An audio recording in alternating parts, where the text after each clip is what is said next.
I hope you're having a wonderful day. So, the other day I was walking along and I heard something very interesting.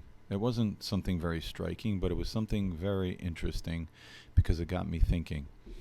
There was a lady sitting on the side of the road on, the front of somebody's lawn, and she was saying out loud on the phone, she was having a conversation with somebody, and she was very emphatic. She said, "I sacrifice everything." And for some reason, it resonated with me. And I thought to myself, how many times do we say to ourselves, "I sacrifice everything. I give it all up. I get no joy. I, I let everybody have what they want, and I walk away with nothing." But let's analyze this statement. When a person says, "I sacrifice everything," they're automatically lying. Because by saying "I sacrifice everything," they're expressing this freedom of expression. And that means that they still have that. They have the ability to express themselves, to share their feelings, and that's something. So if they were sacrificing everything, they wouldn't even have that. It's very important for a person to take that into account when they're judging their own situation in life, that as long as you have the right to express, as long as you have the right to be heard, you're not sacrificing everything. You may be sacrificing a lot, but you still have that, and that's a lot. That's a tremendous amount. Talk to anybody that had to give that up for whatever reason, from other countries in the 1940s to even nowadays in distant countries where a person's not allowed to express himself. When a person sits there and they say, "I sacrifice everything," they haven't.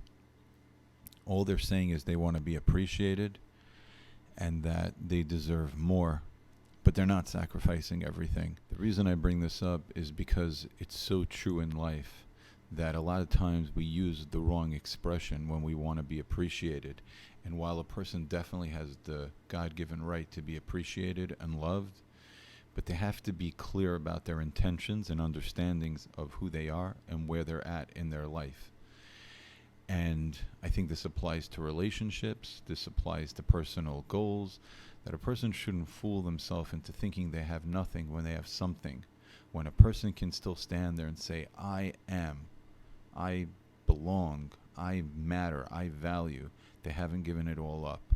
They still have that, and it's an important thing. And I think the way we can apply this to relationships is that a lot of times you'll see people getting upset at each other, saying, "I sacrifice everything for you." If you sacrificed everything for that person, that would include keeping your mouth shut and not saying that you sacrifice.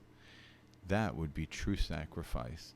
Not only to sacrifice everything else, but not to mention it or put it in the other person's face either. And this is such a key piece of building growth in a relationship that it can't be taken lightly.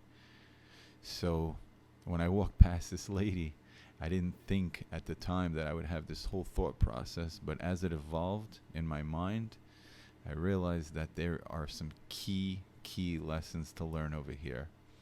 As long as a person is complaining, that person has not sacrificed everything. Let's be humble, let's be calm, and let's move forward in life. Have a great one. Don't forget to like and subscribe.